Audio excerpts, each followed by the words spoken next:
বিষয়। আমরা জানি যে ইব্রাহিম আলাইহিসসালাম আল্লাহ তাআলার পুত্র ইসমাঈল আলাইহিসসালামকে কুরবানি করতে চেয়েছিলেন, এবং সেই প্রসঙ্গ থেকেই কিন্তু আমরা প্রতি বছর জিলহজের 10 তারিখে কুরবানি করে থাকি। আল্লাহ তাআলার কাছে এতই ভালো লেগেছিল এই আত্মত্যাগের দৃশ্যকে আল্লাহ তাআলা স্মরণীয় করে রাখবার জন্য কিয়ামত পর্যন্ত সব বিশ্বাসীদের জন্য এই জিলহজের একই টাইমে জিলহজের 10 তারিখে কুরবানি করাটাকে আল্লাহ তাআলা আমাদের উপর অবধারিত করে দিয়েছেন। এই বিষয়টি সূরাতুস সাফফাতের 105 নম্বর আয়াতে আল্লাহ তাআলা এভাবে ইরশাদ করছেন, ফালাম্মা বালাগা মাআহু সা'য়া ক্বালা ইয়া বুনাইয়া ইন্নী আরানি আযবাহুক ফানজুর মাযা তারা। অর্থাৎ ইসমাঈল আলাইহিস সালাম যখন একটু বড় হলেন, বাবার সাথে হাঁটতে পারেন, দৌড়াদৌড়ি করতে পারেন, ঠিক তখন ইব্রাহিম আলাইহিস সালাম স্বপ্নে দেখলেন যে তিনি ইসমাঈল আলাইহিস সালামকে কুরবানি করছেন, এবং স্বপ্ন দেখেই তিনি সরাসরি ছেলের সাথে কনসালটেশনে গেলেন। বাবা, আমি তো স্বপ্নে দেখেছি যে আমি তোমাকে কুরবানি করছি, ফানজুর মাযা তারা, what do you think about it, what's your opinion about it, তোমার মতামত কি সেটা তুমি আমাকে বলো। তখন সাইয়েদনা ইসমাঈল আলাইহিস সালাম অত্যন্ত সাহসিকতার সাথে বলিষ্ঠ একটি জবাব দিয়েছিলেন, সেটাও আল্লাহ তাআলা কোরআনে সরাসরি কোট করেছেন। তিনি বলেছিলেন, ক্বালা ইয়া আবাতি ফাআল মা তু'মার সাতাজিদুনি ইনশাআল্লাহু মিনাস সাবিরিন। অর্থাৎ, হে আমার সম্মানিত পিতা, আপনি যেমনটি স্বপ্নে দেখেছেন, আল্লাহ তাআলা আপনাকে যেমন আদেশ করেছে আপনি ঠিক তেমনটিই করুন, আপনি ভয় পাবেন না, ইনশাআল্লাহ আপনি আমাকে ধৈর্যশীলদের অন্তর্ভুক্ত পাবেন।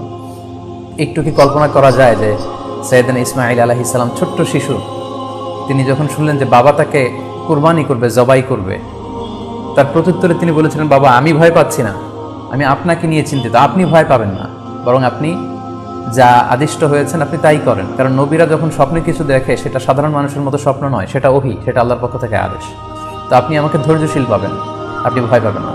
সাইয়েদনা ইব্রাহিম আলাইহিস সালাম ইসমাঈল আলাইহিস সালামকে কুরবানি করতে শুরু করলেন, জবাই করতে শুরু করলেন। আল্লাহ তাআলার কাছে দৃশ্যটি এত ভালো লাগলো, আল্লাহ তাআলা সাইয়েদনা জিবরাইল আলাইহিস সালামকে দিয়ে জান্নাত থেকে একটি বকরি বা মেষ পাঠিয়ে দিলেন।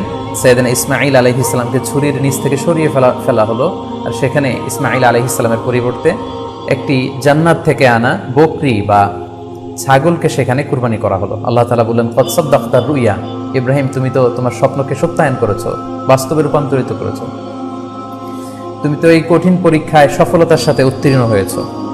সাইয়েদনা ইব্রাহিম আলাইহিস সালাম পরীক্ষায় উত্তীর্ণ হলেন, এবং বাপ বেটার এই দৃশ্যায়নটি আল্লাহ তাআলার কাছে এত ভালো লেগেছে, আরশের উপর থেকে আল্লাহ তাআলা এত পছন্দ করেছেন ওনাদের স্যাক্রিফাইসকে, কুরবানিকে, কিয়ামত পর্যন্ত আমরাও যাতে কুরবানি করি আল্লাহ তাআলা আমাদের জন্য এটাকে অবধারিত করে দিয়েছেন। সম্মানিত শুধু এখানে আমাদের জন্য সবচেয়ে বড় যে শিক্ষণীয় বিষয় সেটি হচ্ছে সাইয়েদনা ইব্রাহিম আলাইহিস সালামের ঔরসে যখন ইসমাঈল আলাইহিস সালাম আসে, তখন তাফসীর এসেছে ইব্রাহিম আলাইহিস সালামের বয়স ছিল 86 বছর। Could you imagine that? 86 বছর বয়সে যখন একটা সন্তান আল্লাহ তাআলা ওনাকে দান করলেন, আল্লাহ তাআলা বললেন যে সেই সন্তানকে তুমি জবাই করো। আমরা অনেক দম্পতির কথা জানি, তাদের সন্তান হয় না, 15 বছর, 20 বছর, 25 বছর পর অনেক সময় তাদের সন্তান হয়। সেই সন্তানটাকে তারা কত পছন্দ করে, সেই বাচ্চাটাকে তারা কত আদর করে।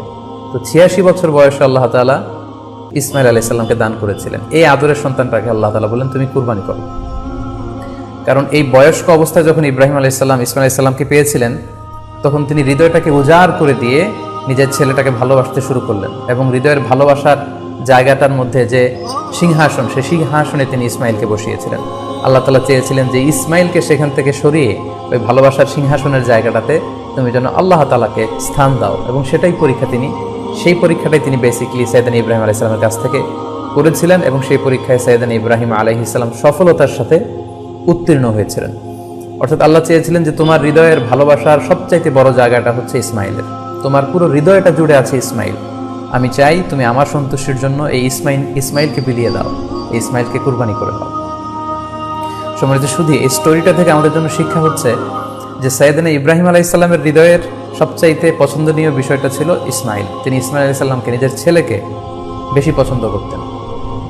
ইব্রাহিম আলাইহিস সালামের হৃদয়ে যেমনি ইসমাঈল ছিল, আমাদের প্রত্যেকের হৃদয়ে কিন্তু এরকম এক একটা ইসমাঈল আছে, কল্পিত ইসমাঈল, রূপক ইসমাঈল। আমাদের কারো হৃদয়ের ইসমাঈল হচ্ছে আমাদের টাকা পয়সা, আমাদের কারো হৃদয়ের ইসমাঈল হচ্ছে আমার ব্যাংক ব্যালেন্স, আমাদের কারো হৃদয়ের ইসমাঈল হচ্ছে আমার দামি গাড়ি, আমাদের কারো হৃদয়ের ইসমাঈল হচ্ছে আমাদের যশ, খ্যাতি, আমাদের ক্ষমতা, প্রতিপত্তি, এগুলো। আল্লাহ তাআলা চান আমাদের প্রত্যেকের যার যার হৃদয়ের ইসমাঈল যেটা, সেটাকে আমরা আল্লাহ তাআলার সন্তুষ্টির জন্য উৎসর্গ করতে পারবো কিনা, আল্লাহ তাআলার খুশির জন্য, সেরেফ শুধুমাত্র আল্লাহ তাআলার জন্য আমার হৃদয়ের ইসমাইলটাকে আমি স্যাক্রিফাইস করতে পারবো কিনা, এই শিক্ষাটা দেওয়ার জন্যই বেসিক্যালি আল্লাহ তাআলা এই কুরবানিকে আমাদের জন্য প্রেসক্রাইব করেছেন। আল্লাহ তাআলা চান যে আমাদের হৃদয়ের পুরো জায়গাটা জুড়ে যেন আল্লাহ তাআলার সন্তুষ্টি, আল্লাহ তাআলার ভালোবাসা, আল্লাহকে যে আমরা ফিল করি, আল্লাহকে যে আমরা ভয় পাই, সেই জায়গাটাতে যেন আমরা আল্লাহ তাআলাকে রাখতে পারি। এটাই মূলত আল্লাহ তাআলা আমাদের কাছ থেকে চান। এবং আমাদের জীবনের সব কাজগুলোই হবে শুধুমাত্র কেবলমাত্র আল্লাহ তাআলার সন্তুষ্টির জন্য। এজন্য বিশ্বনবী সাল্লাল্লাহু আলাইহি ওয়াসাল্লামকে কিন্তু আল্লাহ রাব্বুল আলামিন শিখিয়ে দিয়েছেন যে কুল ইন্না সলাতি ওয়া নুসুকি ওয়া মাহইয়ায়া ওয়া মামাতি লিল্লাহি রাব্বিল আলামিন। হে নবী, আপনি বলুন যে আমার নামাজ, আমার কুরবানি, আমার জীবন, আমার মরণ সবটাই তো আল্লাহর জন্য।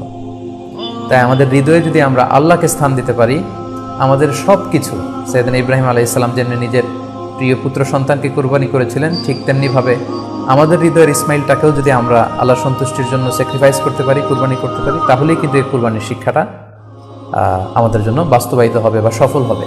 এবং এই শিক্ষাটা দেওয়ার জন্য আল্লাহ তাআলা এই কুরবানির বিধানকে আমাদের জন্য জারি করেছেন, যে আমাদের হৃদয়ে শুধু আল্লাহ তাআলার ভয় থাকবে। এবং এই যে আমরা কুরবানি করবে, কুরবানির রক্ত, গোশত, চামড়া কোনোটাই কিন্তু আল্লাহ তাআলার কাছে পৌঁছে না, পৌঁছে হচ্ছে আমাদের হৃদয়ের ভয়, তাকওয়াটা আল্লাহ তাআলার কাছে পৌঁছে। সূরাতুল হজ্জের 37 নম্বর আয়াতে আল্লাহ বলছেন, লা ইয়ানালাল্লাহা লুহুমুহা ওয়ালা দিমাউহা ওয়ালাকি ইয়ানালুহুত তাকওয়া মিনকুম।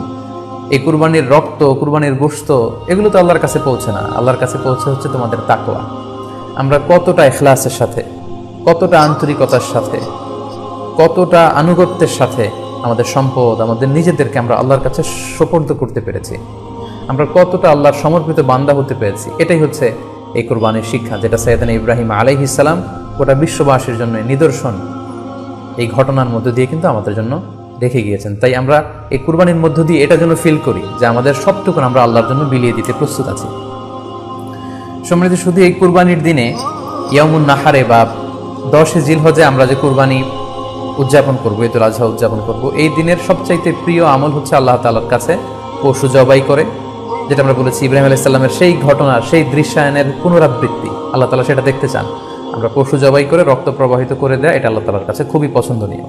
সুনানে তিরমিজিতে এসেছে, আয়েশা রাদিয়াল্লাহু তাআলা আনহা থেকে বর্ণিত, তিনি বলেন, আন্না রাসূলুল্লাহ সাল্লাল্লাহু আলাইহি ওয়াসাল্লাম ক্বাল, আল্লাহ রাসূল সাল্লাল্লাহু আলাইহি ওয়াসাল্লাম বলেছেন, মা আমিলা আদামিয়ুন মিন আমালিন ইয়াউমান নাহার আহাব্বা ইলাল্লাহি মিন ইহরাকিদ দাম। অর্থাৎ ইয়াউমুন নাহারে 10 জিলহজে পশু কুরবানি দিয়ে সে পশুর রক্ত প্রবাহিত করে দেওয়ার চেয়ে শ্রেষ্ঠ কোনো আমল আল্লাহর কাছে হতে পারে না, এর চেয়ে কোনো প্রিয় আমল আল্লাহর কাছে নেই। তার মানে কুরবানির দিনে সবচাইতে প্রিয় আমল, আল্লাহর কাছে পছন্দনীয় আমল হচ্ছে কুরবানি করা। তাই আমাদের যাদের সাধ্য আছে আমরা যেন বেশি বেশি কুরবানি করি। সম্মানিত, শুধু আমরা জানি যে এই কুরবানিকে আল্লাহ তাআলা আমাদের উপর আবশ্যক করেছেন। কুরবানির হুকুম সম্পর্কে যদি বলি তাহলে বলবো যে এটা ওয়াজিব হানাফি স্কুল অফ থট অনুযায়ী, কিন্তু অন্যান্য মাযহাবে এটাকে সুন্নাতে মুআক্কাদা বলা হয়েছে। মেজরিটি স্কলাররা, জুমহুরুল ফুকাহা, ইমাম শাফিঈ, আহমদ এবং ইমাম মালিকদের মতে, তাদের মতে এটা হচ্ছে সুন্নাতে মুআক্কাদা। কিন্তু হানাফি মাযহাবে এই কুরবানি করা হচ্ছে ওয়াজিব। যেহেতু আমাদের বাংলাদেশে বেশিরভাগই হচ্ছে হানাফি মাযহাবের অনুসারী, সো এটা কিন্তু আমাদের জন্য অবধারিত। যাদেরকে আল্লাহ তাআলা সম্পদ দিয়েছেন, টাকা পয়সার মালিক বানিয়েছেন, স্বাবলম্বী করেছেন, আমাদের প্রত্যেকের উপর কিন্তু এই কুরবানি করাটা ওয়াজিব। যেহেতু কুরবানি একেবারে আমাদের সন্নিকটে, সো এই কুরবানি নিয়ে আমাদের মধ্যে অনেক ধরনের প্রশ্ন রয়েছে। খুব বেশি যে প্রশ্নটি করা হয়েছে সেটি হচ্ছে জানতে চাওয়া হয়েছে 7 ভাগে কুরবানি করা যাবে কিনা। এই ধরনের প্রশ্ন কিন্তু আমরা আগে শুনতাম না। রিসেন্টলি কিছু কিছু স্কলারদের আলোচনা বা এতে করে লোকজন হয়তো বিভ্রান্তিতে ভোগেন কিংবা একটা ধোঁয়াশা তৈরি হয়, ফলে এই প্রশ্নটি করা হচ্ছে। আমরা আবহমান কাল থেকে আমাদের প্রিয় মাতৃভূমি বাংলাদেশে হয়তো ছাগল কুরবানি দিয়েছি অথবা গরু কুরবানি দিয়েছি সর্বোচ্চ 7 ভাগে।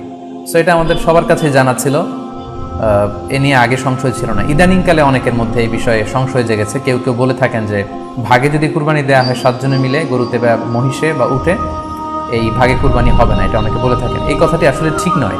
আপনি যদি ভাগে কুরবানি দিতে চান এটি জায়েজ আছে, এবং একটি উটে বা মহিষে বা গরুতে আপনি সর্বোচ্চ 7টি ভাগে কুরবানি দিতে পারবেন ইনশাআল্লাহ। এ ব্যাপারে সহিহ মুসলিমের একটি হাদিসকে আমরা এখানে উল্লেখ করতে চাই। সাইয়েদনা জাবের রাদিয়াল্লাহু তাআলা আনহু থেকে বর্ণিত, তিনি বলেন, ক্বালা হাজাজনা মা রাসূলিল্লাহি সাল্লাল্লাহু আলাইহি ওয়াসাল্লাম, আমরা আল্লাহ রাসূল সাল্লাল্লাহু আলাইহি ওয়াসাল্লামের সাথে হজ করেছি। ফানাহারনাল বাঈরা আন সাবআ, সেখানে আমরা উট কুরবানি দিয়েছি 7 জনের পক্ষ থেকে। ওয়াল বাকারাতা আন সাবআ, আর আমরা সেখানে গরু কুরবানি দিয়েছি 7 জনের পক্ষ থেকে। খুব সুস্পষ্ট, একটি উটে ওনারা 7 জন অংশগ্রহণ করতেন, একটি গরুতে 7 জন অংশগ্রহণ করতেন। তো এই হাদিসের আলোকে অনেকে বলে থাকেন যে এটি হজের সময়, সফরের সময়, কিন্তু মুকিম অবস্থায় 7 ভাগে দেয়া যায় না। আসলে এই কথাটিও ঠিক নয়, কারণ সুনানে আবু দাউদের আরেকটি হাদিসে এসেছে যেখানে আল্লাহ রাসূল সাল্লাল্লাহু আলাইহি ওয়াসাল্লাম সুস্পষ্ট বলেছেন, সেখানে হজ বা কোনো সফরের উল্লেখ নেই। সেটা হচ্ছে জেনারেল স্টেটমেন্ট, অর্থাৎ আল বাকারাতু আন সাবআ, গরুতে সর্বোচ্চ 7 অংশ দিয়ে কুরবানি দেওয়া যায়, ওয়াল জাজুরু আন সাবআ, আর উটের ক্ষেত্রেও সর্বোচ্চ 7 অংশ দিয়ে কুরবানি দেওয়া যায়। তো এই হাদিস, দ্বিতীয় যে হাদিসটি উল্লেখ করলাম, এটা হচ্ছে জেনারেল স্টেটমেন্ট, সেখানে সফর মুকিম কোনো কথা বলা হয়নি। ইন জেনারেলি বলা হয়েছে যে উটে 7 ভাগ দেওয়া যায়, গরুতে 7 ভাগ দেওয়া যায়। সো আমরা যারা ভাগে কুরবানি দিচ্ছি, 7 জন মিলে একটি গরু, আপনারা নিঃসন্দেহে সানন্দ চিত্তে নিশ্চিন্তে কুরবানি দিতে পারেন। সহিহ হাদিসের আলোকে এটি সাব্যস্ত, এতে কোনো সমস্যা নেই ইনশাল্লাহ। তবে ভাগে কুরবানিতে কিংবা যৌথ কুরবানিতে কয়েকটি বিষয় আমাদেরকে খেয়াল রাখতে হবে। নাম্বার 1 হচ্ছে নিয়ত। আপনাদের ইন্টেনশনটা ক্লিয়ার হতে হবে। প্রত্যেকেরই যাতে একই ইন্টেনশন থাকে, সবারই যাতে ইন্টেনশন থাকে যে শুধুমাত্র আল্লাহ তাআলার সন্তুষ্টির জন্য আমরা এই কুরবানি দিচ্ছি। এখানে কয়েকজনের যদি ইন্টেনশন থাকে যে আল্লাহর সন্তুষ্টি, অন্যজনের যদি নিয়তে ঝামেলা থাকে, তাহলে কিন্তু কুরবানিটা প্রশ্নবিদ্ধ হয়ে যাচ্ছে। কারণ ইন্নামাল আমালু বিন্নিয়াত, ইয়ানি ইন্নামা সাওয়াবুল আমালি বিন্নিয়াত, সমস্ত কাজের প্রতিদান দেয়া হবে আপনার ইন্টেনশন বা নিয়তের উপর ভিত্তি করে। সো এজন্য যারা খুব বেশি মুখলেস, খুব বেশি মুত্তাকি, তারা অনেক সময় যৌথ কুরবানি দিতে চান না। তাদের সামর্থ্য না থাকলে ছোট একটা ছাগল দিয়ে তারা একাকি কুরবানি দিতে চান। The safe, he want to be in the safer side. কারণ যৌথ কুরবানি দিতে দিতে যে কার মনে কি চিন্তা, কার মনে কি নিয়ত, আমরা কিন্তু কিছু জানি না। সো যদি যৌথ কুরবানি দেন, কুরবানির আগে সবাইকে এটা কনসার্ন করে দেওয়া, রিমাইন্ডার দেওয়া যে ভাই আমাদের এই কুরবানিটা হবে শুধুমাত্র কেবলমাত্র আল্লাহ তাআলা সন্তুষ্টির জন্য, অন্য কোনো নিয়ত যেন না থাকে, তাহলে কিন্তু আমাদের কুরবানি বরবাদ হয়ে যাবে। এটা হচ্ছে প্রথম কনসার্ন। 2 নম্বর কনসার্ন হচ্ছে হালাল উপার্জন দিয়ে কুরবানি হতে হবে। যৌথ কুরবানিতে কেউ কেউ যদি এমন থাকে যাদের উপার্জন হালাল না, সেই কুরবানি কিন্তু আল্লাহ তাআলার দরবারে কবুল হবে না। সো এটা খুব গুরুত্বপূর্ণ একটা বিষয়। আরেকটা হচ্ছে লৌকিকতা। লৌকিকতা যদি থাকে তাহলেও কুরবানি কবুল হবে না। যৌথ কুরবানিতে কারো যদি এটা থাকে যে আমার গরুটা সবচেয়ে বড়, আমাদের গরুটা এলাকার সবচেয়ে বড় গরু, এবং সবাইকে বলে বেড়াচ্ছে যে এইবারের গরুটা সবচেয়ে বড় হয়েছে, আমার চেয়ে বড় গরু কেউ দিতে পারে না এই এলাকায়, তো এই জাতীয় যদি লৌকিকতা প্রবণতা কারোর মধ্যে থাকে, তাহলেও কিন্তু তার কুরবানি কবুল হবে না। সো যৌথ কুরবানি যদি আপনারা দিতে চান, এই বিষয়গুলো আমাদেরকে খেয়াল রাখতে হবে।